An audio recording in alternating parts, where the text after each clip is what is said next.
So we're on the way to the PTI office and try and interview the Chief of Staff there and see if we can get his take on the environmental conference. And insofar as the environment is concerned, it's a very nice rainy day here in Islamabad. Playing havoc on the traffic, mind you, but it's a beautiful day. Some light rainfall. Islamabad is a beautiful country, you know, with hills and mountains, lots of parks.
Greetings. I have just followed Naeemul Haq at the PTI headquarters here in Islamabad following a very successful conference on the environment.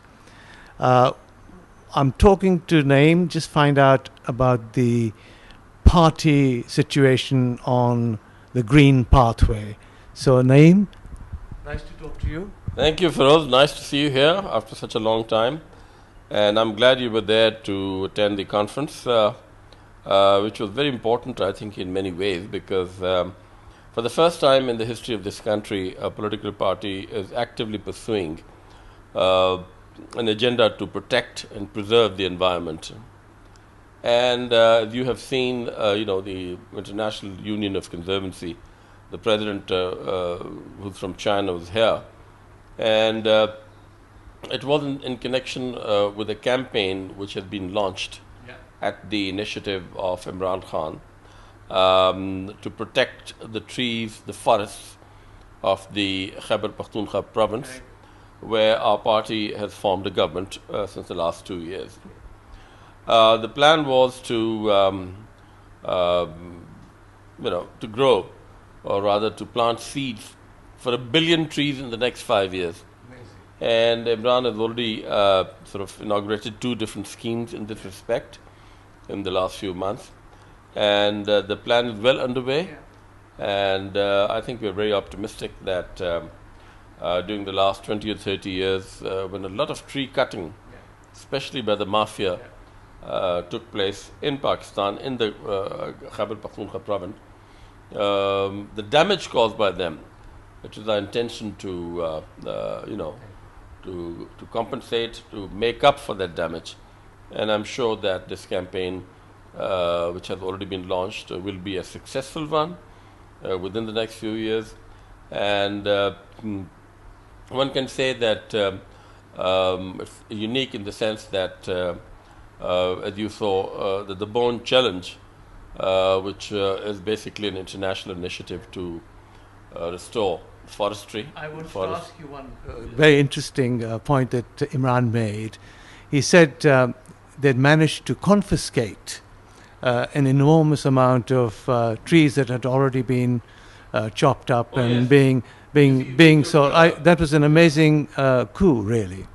Imran, as soon as they took over, directed a very intense effort at catching all the thieves, all the people who were illegally cutting trees and selling them. And the timber mafia, as they're known, you know. So the police was directed, the anti-corruption department was directed to take stern action against them, catch them, and send them to, let the law take its due course. So I think that's been very successful. So he can sell those. It's possible to sell those trees effectively and use the funding to recreate. Absolutely. Yeah. The government can sell it, and the money that's recovered can be used to further the campaign itself. Even today, Imran was saying he was flying by helicopter from Gilgit, which is 2 hours away from Islamabad, and he saw a hilltop in Kohistan area where a lot of trees had been cut, and he marked them. He told the pilots to basically mark the exact spot, and he has instructed the Secretary of Environment of the government to go there and take it over and not let the mafia get away with it. I think he called it the pine tree graveyard. That's what he called it. That's right. He did say that. He did say that. Now, Naeem, just a little bit on the party's constitution on the green factor. I think PTI is a very green party, but can you tell us what the constitution says? Well, actually, the constitution in the party manifesto we had talked about it. We are just changing our constitution, drafting a new one. But one of the cornerstones of national development policy is the protection of environment. Okay. And we strongly believe in a green Pakistan, in green initiatives, and domination for preserving the environment. So that is the cornerstone of our manifesto, which called for taking broad-based initiatives to do that, including satellite observation of the forests in the northern region of Pakistan, whereby we could easily find out where the trees are being cut illegally, because a lot of these areas are highly sort of inaccessible. There are no roads, and they're high, very high mountains and so on. So satellite imagery, we have taken the initiative to use that and to discover, and every year map the growth of the forestation initiative which is being conducted by our government. And Imran also said that he's given up his hobby of shooting and taking up the new hobby of being an environmental hunter, I suppose. Yes. He has. He's given it up, and he doesn't go for hunting, and that was many years ago, and all that. But he's very keen. He wouldn't let any trees being cut for any projects. He has given strict instructions that for no projects should be approved where tree cutting is involved, and in any case where it's an absolute necessity. If one tree is cut, then 5 new trees need to be planted. Okay. Well, Naeem, thank you so much for talking to us. Viewers, here's Imran Khan's further extension of his efforts towards humanity and saving the planet. I'm not surprised that the party manifesto is supporting hugely this green initiative. Thank you. I want to introduce to you in this conversation the keynote speaker, Malik Amin, who really put forward the whole proposal of KPK, and I'd like to be able to speak to him so he can enlighten us a little bit more. Amin, if I may call you Amin, tell us a little bit first about IUCN. Well, IUCN is the oldest and the largest environmental body in the world. It was formed many years back when the word environment was not as well known as it is today. And the idea behind this movement was to make the governments and the environmental stakeholders like NGOs sit across the table to ensure a sustainable future for all. So this was formed, and now it has presence in over 100 countries, and it's got about 3,000 members, And then there are specific commissions like the Commission for Environmental Law, Commission for Protected Areas, and a Commission for Ecosystem Management. So these commissions are specialized sort of blocks in which there are a lot of volunteer scientists who volunteer work through these commissions to this larger body. So in a sense, it's a center of excellence and a center of reconciliation where you encourage different parties to work together for the environment, if that's the right summary. There's something unique about KPK being involved, isn't there? It is. I mean, KPK is really pioneering the environmental movement in Pakistan. And the reason for that is that it's going through a political experiment, which is a very unique political experiment, especially in a developing country. And the experiment is that instead of having personalities champion the environmental cause, which has usually been the case, we have tried to turn it around in KPK. In KPK, it is a political movement which has got environmental concerns embedded into it. So when I talk of our political party, which is now in power in KPK, the Pakistan Tehreek-e-Insaf, it is the only political party in Pakistan which before the elections tried to embed environmental concern in its own system, and it did it in 3 levels. You know, it first of all in the party constitution, which is a permanent body, it included environmental concerns, the issue of environmental sustainability. Party, really. I mean, I would call it a green party, and I mean, rather when you talk of a green party, you usually talk of a sort of a sideline entity. Over here, it's a mainstream party. It's a second, but with a green pathway and a green focus. It then had the environmental concerns in its manifesto, and it was the only party which came out with a full-fledged green development agenda before the elections. So we actually went into the elections with a political platform which talked green, which said that this is what we're going to do if we get into power. For Pakistan, this is really a unique situation. Do you think it's Imran Khan who is really, in a sense, very passionate, of course, about these environmental matters? Do you think Imran is really the driving force also, which has encouraged all this to happen? I would say so, because Imran is extremely passionate about environmental issues, and that's where I personally connect with him, and we had a conversation before the elections, and he wanted to do this stuff, and he's been the champion in the political party. But now the way it's embedded into the process, now it's not just Imran Khan, but also the political movement which is owning up to the environmental cause in Pakistan. So it's a little bit in the DNA of the party now, I think, exactly. Yeah, if you say that. Now, tell us, if you don't mind, what is the Bonn challenge? Because today, I think it was, we had these special challenge, and the KPK entered into the challenge. Tell us a little bit about that movement. It is and how it's working out. Well, the Bonn challenge is a very recent initiative. It's a global initiative, and the reason why it came into being is that the depletion of forests is not just a KPK phenomena. It is a phenomena which is happening across the world, and it is one of the major contributors to climate change. So we have the main climate change negotiations going on, and where countries talk about commitments and about doing taking actions to ameliorate climate change. And one of the best things you can do is to plant a tree. There's no easier solution to climate change than to plant a tree, absorb the carbon dioxide.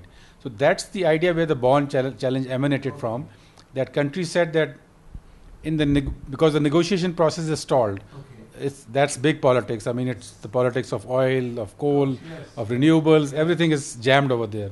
So on the sidelines, countries said that the world cannot wait for these negotiations to stream out. So let's do something on the ground.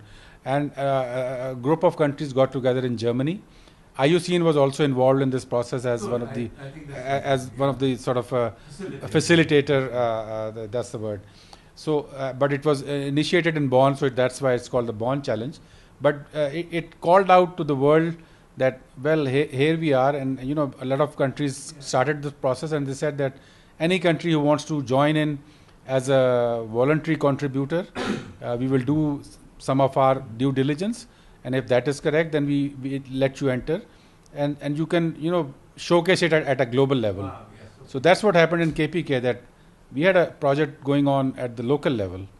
But the Bonn challenge gives us that leverage to showcase it at a global level. And I think it's got some impressive aspirations. Did I hear 1 billion trees? Yes, exactly. I mean, it is called the billion tree tsunami. Yeah, yes. So that's it's like a surge of trees, and we are because at the base of it is a political party, and if you want to give a strong message, it has to have a strong slogan.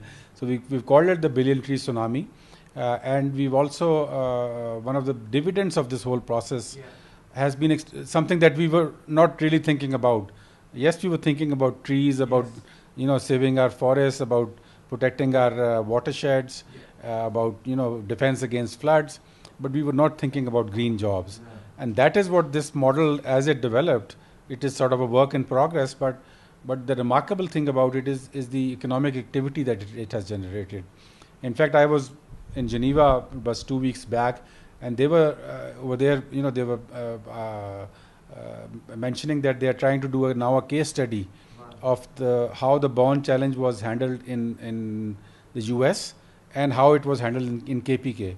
Because in both these models, the economic activities or the green jobs that this process has generated is really a tremendous factor, which is hopefully going to sustain it in the future. And of course, the natural environment in the Khyber Pakhtunkhwa region is trees, and and to lose so much. I think Imran was saying that the amount of deforestation that is taking place, illegal deforestation, is that one of the biggest problems, other than replanting, of course? Yes, it is. I mean, I think Imran has been extremely concerned and also very aggressive on this front, because he's tried to confront this mafia, which is now called the timber mafia, and they've made a living out of shaving off forests and then selling off that wood, and it has gone on for decades now, and it's really ruined the forests of KPK. So and it's always survived because any party that has come in has had to co-opt these mafias, because they have political clutches, they have the political levers, and they have the political power. But this is for the first time that a political movement, in fact, he almost lost his government in KPK because of the timber mafia. One of the previous ministries of forest, who was one of the ministers from the coalition partners of KPK, was allegedly in the timber mafia. And when the stories came to Imran, he said that I need to sack this guy. And when he sacked that person, the coalition party left the government, and we were left with a majority of only 1 vote. So it was a very tenable situation, and he put the whole government at stake just to make sure that he does not support the timber mafia. The government survived, and the timber mafia got weakened. So that's what it is. I would say that's really impressive, and not only is this now about environment, but it's also about corruption. It's a really important point. Now, from your presentation, which is very impressive, I could see that you're getting young people involved, you're getting women involved, you're building a bit of a army of people, of volunteers, all taking pride in what they're doing. How did you manage to inculcate that sort of passion? Well, to be very frank, we had not really thought about this, but it has been one of the really positive and extremely encouraging offshoots of this project. And that is that what was in our mind was that we need to take the process out of the government department and outsource it. And when we started doing that, we came across a model of this nursery, because previously the government and KPK, the forestry department, used to raise from the seed to the plant which was then planted, and that takes a year. And that plant was, it would cost them about 8 or 9 rupees per plant to rear it for 1 year. We thought that let's outsource this process. And when we outsourced the process, we developed a model of 25,000 plants. So if you could raise 25,000 plants, the government would still give you that 9 rupees, which it was, costing it anyway. And they will give it to you half at the start of the process and half after 1 year. And what that turned out to be was a very, a unique economic model in which we were actually creating home entrepreneurs, or what we call ecopreneurs. And these people living in their villages could, in half the size of this room, put up plants. And most of them were women. Most of them were youth, unemployed youth of the province. And they could have these nurseries, and the plant, this whole process, and they had a buyback agreement confirmed, guaranteed on a certain price. The only thing they had to do was to make the plant survive. And so, water it every day and make sure, the goats don't eat it. And that doesn't require too much of work. So it was like an additional income that they could get. And the economic model said that about 12,000 to 18,000 rupees a month they could get living in their own village. Now, people who come out from KPK and come to Islamabad to get employment, that's the wages they get over here, 12 to 18,000 rupees a month. So this was something that they were getting in their house, sitting in their, and they could stay at home, and they could do additional work also. It was not just, you don't have to look after the plant 24 hours a day.